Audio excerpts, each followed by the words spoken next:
आपण 4 पार्ट अभ्यासलेले होते आणि त्यावरील सम आपण सॉल्व्ह केले होते. त्यानंतर next part property of 3 parallel lines and their transversals, यावर आधारित आपल्याला एक्झाम्पल सॉल्व्ह करायचे आहेत.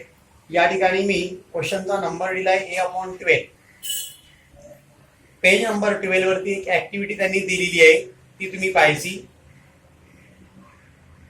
त्याची फिगर मी इथे ड्रॉ केलेली आहे. क्वेश्चन मी रीड करतो, तुम्ही तुमच्या टेक्स्टबुक मध्ये तो क्वेश्चन पाहायचा आहे. In figure AB parallel CD parallel EF, AB parallel CD parallel EF म्हणजे या 3 लाईन्स तुम्हाला पॅरलल त्यांनी दिलेले आहेत. इफ AC इक्वल टू 5.4, या AC ची व्हॅल्यू तुम्हाला दिली त्यांनी 5.4. Then CE equal to 9, CE ची व्हॅल्यू दिली 9. BD equal to 7.5. Then find DF, या DF ची व्हॅल्यू तुम्हाला फाइंड आउट करायची आहे. तुम्हाला त्यांनी तुमच्या टेक्स्टबुक मध्ये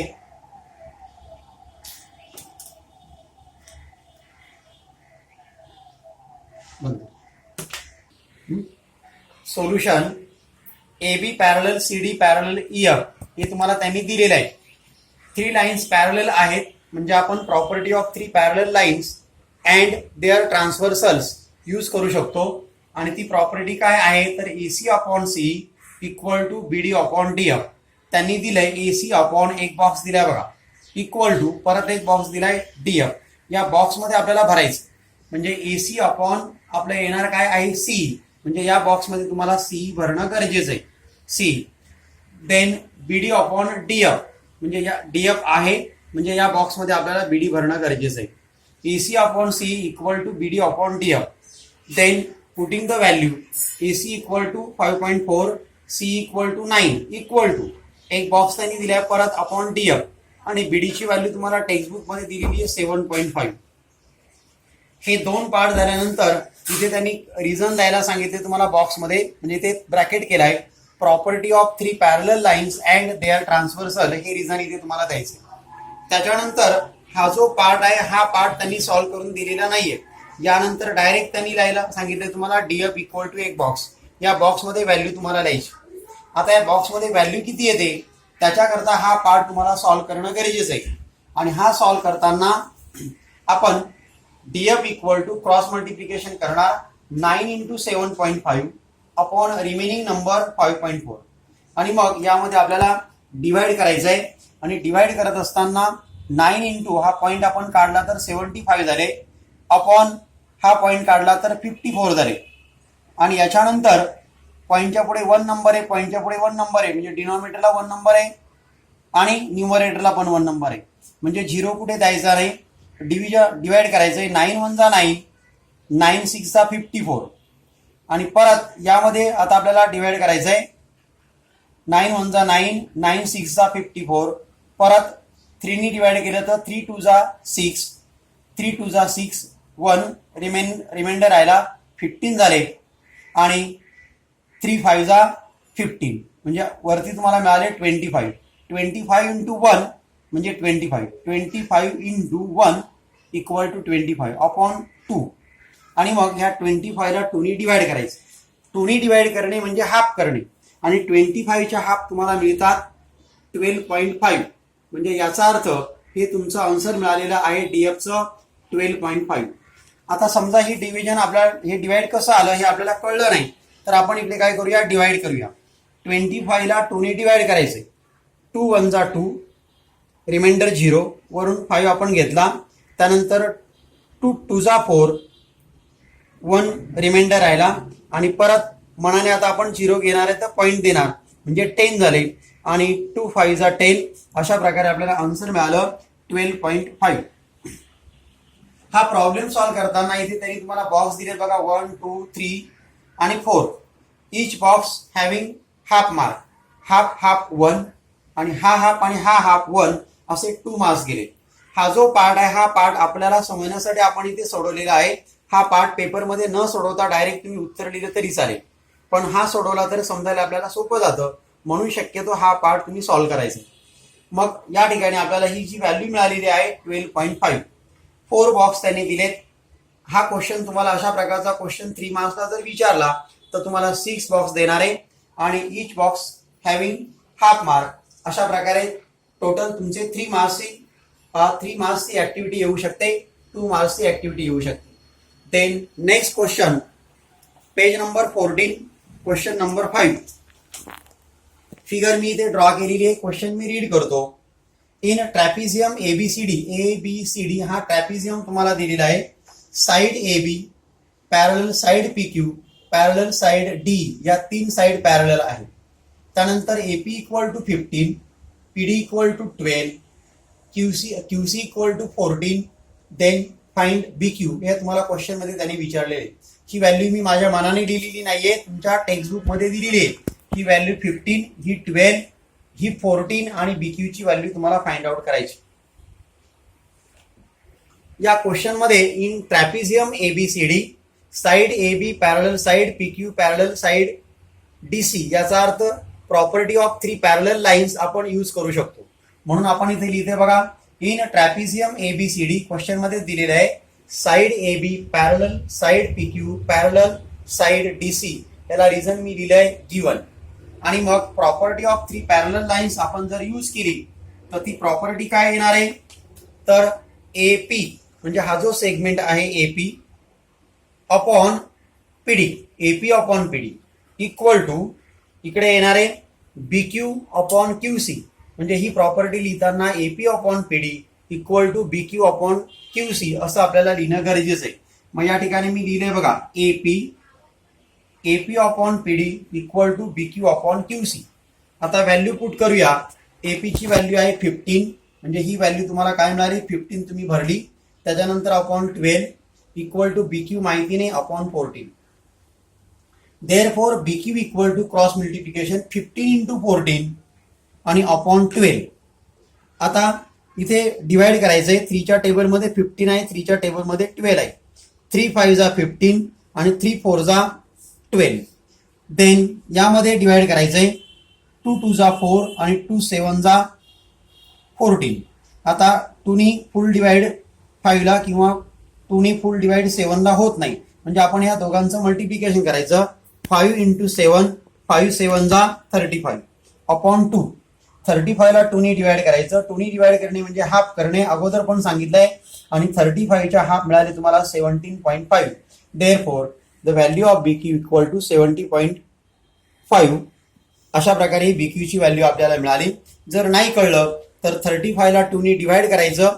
या ठिकाणी मी डिवाइड करून दाखवलेलं आहे, ते तुम्ही पहिल्याप्रमाणे समजून घ्यायचं आणि BQ ची व्हॅल्यू मिळवायची आपल्याला 17.5. Then next sum 7 upon 14. Figure इथे मी ड्रॉ केलेली आहे. क्वेश्चन मी रीड करतो. In figure AB parallel CD parallel FE, AB parallel CD parallel FE म्हणजे ह्या 3 लाईन तुम्हाला पॅरलल त्यांनी दिलेले आहेत. AB parallel CD parallel FE म्हणजे property of 3 parallel lines and their transversal आपण यूज करू शकतो. इथे आन्सर मध्ये दिलंय AB parallel CD parallel FE given. आणि मग ह्या लाईन पॅरलल झाल्यात म्हणजे BD upon DF equal to AC upon C असा property of 3 parallel lines and their ट्रान्सव्हर्सलचा आपण यूज करू शकतो. मग BD upon DF equal to AC upon C property of 3 parallel lines and their ट्रान्सव्हर्सल्स. मग आपण व्हॅल्यू पुट करूया. बघा BD ची व्हॅल्यू 8 दिलेली आहे. 8 अपॉन 4 इक्वल टू AC ची व्हॅल्यू 12 अपॉन C ची व्हॅल्यू x आहे. मग आपल्याला x या व्हेरिएबलची व्हॅल्यू फाइंड आउट करायची. x equal to 4 into 12 upon 8. आणि या ठिकाणी आता आपण जर डिव्हिजन केली तर डिवाइड करताना आपल्याला काय करावं लागेल, 4 1 जा 4, 4 2 जा 8 आणि 2 ने आपण जर 12 ला डिवाइड केलं तर आपल्याला आन्सर मिळालं 6. Therefore x equal to 6. x means C, therefore C equal to 6. x ची व्हॅल्यू तुम्हाला फाइंड आउट करायला सांगितली त्यांनी, ती आली 6. आणि सेकंड व्हॅल्यू तुम्हाला फाइंड आउट करायला सांगितली त्यांनी तुम्हाला AE ही व्हॅल्यू फाइंड आउट करायची. मग AE means AC plus C. Point ACE are collinear. C point between point A and E therefore a dash c dash e, we can write a dash c dash e means ac plus c equal to ae, ac plus c equal to ae. आता value put करूया. AC ची value आपल्याकडे आहे 12 आणि CE ची value आपण इथे लिहिली बघा 6 इक्वल टू एई आपल्याला माहिती नाही. therefore A equal to 12 plus 6 equal टू 18. therefore the value of A is equal to 18. property of three parallel lines and their transversal या भागातील आपला लास्ट क्वेश्चन 8/28. टेक्स्टबुक मध्ये क्वेश्चन पाहायचा आहे, मी तो रीड करतो. फिगर ड्रॉ केलेली आहे. 8/28. in the figure sec PA, sec QB, sec RC and sec SD are perpendicular to line AD. are perpendicular to line AD म्हणजे sec PA, sec QB, sec RC and sec SD हे जे 4 segment आहेत, हे 4 segment eddy या लाईनला perpendicular draw केलेले आहेत. AB equal to 60, AB ची व्हॅल्यू 60 आहे. CD equal to BC equal to 70 आणि CD equal to 80. PS equal to ही टोटल व्हॅल्यू दिली तुम्हाला 280. Then find PQ find out करायचा आहे. QR अँड RS हे 3 सेगमेंट जे आहेत PQ, QR आणि RS यांच्या व्हॅल्यू आपल्याला फाइंड आउट करायच्या. आता आपण आन्सर राईट केलं तर सेक PA, sec QB, sec RC and sec SB are perpendicular to line AD. sec PA, sec QB, sec RC and sec SB are perpendicular to line AD. हे तुम्हाला question मध्ये त्यांनी दिलेलं आहे. याला रिझन आपण दिलंय गिवन. आणि मग एका लाईनला जर अनेक लाईन परपेंडिक्युलर जर असेल तर त्या लाईन पॅरलल असतात to each other. Line PA, QB, RC, SD are perpendicular to line AD. Therefore, these lines are parallel to each other. Line perpendicular to the same line are parallel to each other. म्हणजे ज्या line एका लाईनला perpendicular असतात तेव्हा त्या line ज्या असतात त्या लाईन पॅरलल असतात. Therefore, line perpendicular to the same line are parallel to each other. म्हणजे ह्या लाईन सगळ्या एकमेकींना पॅरलल आहेत. सेक PA पॅरलल सेक QB, पॅरलल सेक RC आणि पॅरलल सेक SD. ही या प्रॉपर्टीवरून आपल्याला हे स्टेटमेंट मिळालं. PQ ची व्हॅल्यू आपल्याला फाइंड आउट करायची, QR ची करायची आणि RS ची. आपण PQ ची व्हॅल्यू काय करूया. सपोज PQ ची व्हॅल्यू x आहे. Let PQ equal to x. Yes, all lines are parallel to each other. Therefore, we can use the property of three parallel lines and their transversal. Starting ला PQ upon QR equal to AB upon BC. बघा, PQ upon QR equal to AB upon BC. Property of three parallel lines and their transversals. PQ ची value आपण x मानलेली आहे. x upon QR माहिती नाही, QR तसाच equal to AB ची value आपल्याला दिली बघा 60 अपॉन BC ची व्हॅल्यू आपल्याकडे आहे 70 म्हणजे 60 अपॉन 70. आपण QR ची व्हॅल्यू काढूया. QR equal to 70 into x आणि अपॉन रिमेनिंग नंबर 60. हा 0 कॅन्सल झाला. 7 आणि 6 मध्ये फुल डिव्हिजन होत नाही. Therefore QR equal to 7 into x 7x upon 6 कारण हा 0 गेलेला आहे म्हणजे QR ची व्हॅल्यू तुम्हाला मिळाली 7x अपॉन 6. सेम रिपीट पुन्हा property of three parallel lines and their transversals आपण यूज करायचे. फर्स्ट टाइम आपण काय केलं होतं बघा PQ अपॉन QR. आता PQ ला सोडून द्या म्हणजे प्रॉपर्टी होणार आहे QR upon RS equal to BC upon CD. बघा similarly QR upon RS equal to BC upon CD. Property of three parallel lines and their transversals. यावरून आपण RS ची व्हॅल्यू फाइंड आउट करूया. RS equal to QR into CD या दोघांचं multiplication होणार आणि remaining पार्टने divide करायचं म्हणजे upon BC. QR into CD upon BC. आता व्हॅल्यू पुट करूया इक्वल टू QR ची व्हॅल्यू आपण इकडे मिळवलेली आहे 7x अपॉन 6. ती QR ची व्हॅल्यू आपण इथे लिहिली 7x अपॉन 6 इंटू CD ची व्हॅल्यू आपल्याकडे आहे 80. ती आपण लिहिली अपॉन बीसी, बीसीची व्हॅल्यू आपल्याकडे आहे 70. 0 0 कॅन्सल झाला, 7 7 कॅन्सल झाला, 8 आणि 6 मध्ये आपण डिवाइड केलं तर 2 3 जा 6 आणि 2 4 जा 8 म्हणजे वरती 4 आले. 4 इंटू एक्स म्हणजे 4x अपॉन इथे 3 आलेले आहेत म्हणजे 4x अपॉन 3 ही तुम्हाला मिळाली व्हॅल्यू RS.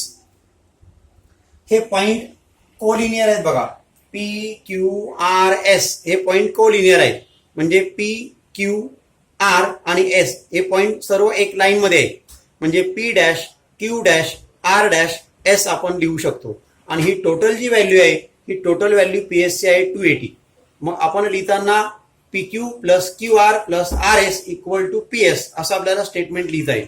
बघा P dash Q dash R dash S therefore PQ plus QR plus RS equal to PS.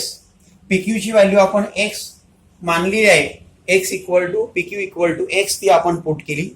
QR आपली व्हॅल्यू आलेली आहे 7x अपॉन 6 ती आपण पुट केली प्लस RS ची व्हॅल्यू आपल्याकडे आहे 4x अपॉन 3 आणि इक्वल टू PS ची व्हॅल्यू टोटल व्हॅल्यू PS ची आहे 280 आणि मग आपण इथे दिले 280. आता हा एक फ्रॅक्शन आहे, हा एक फ्रॅक्शन आहे आणि हा पण फ्रॅक्शनच झाला करण्याचा डिनॉमिनेटर आपण जर 1 मानला तर म्हणजे या फ्रॅक्शनचे ऍडिशन करण्यासाठी आपल्याला काय करावं लागेल किंवा सबस्ट्रॅक्शन करण्यासाठी डिनॉमिनेटर जो आहे तो एलिमिनेट करावा लागेल. मग डिनॉमिनेटर इथे आहे 6 आणि 3 म्हणजे 6 आणि 3 चा आपल्याला एलसीएम काढावा लागेल आणि 3च्या टेबलमध्ये 6 आहे त्याच्यामुळे एलसीएम तुमचा 6 येणार. टेबलमधला नंबर जर असेल तर मोठा नंबर हा एलसीएम असतो. 3च्या टेबलमध्ये 6 आहे म्हणजे एलसीएम 6 आला आणि 6 ने या दोन्ही साईडला मल्टिप्लाय करून घ्यायचं. Therefore multiplying both sides by 6 ने मल्टिप्लाय केलं तर x आहे तसाच multiply by 6 7x upon 6 multiply by 6 plus 4x upon 3 multiply by 6 equal to 280 ला आपण मल्टिप्लाय करायचे 6 ने.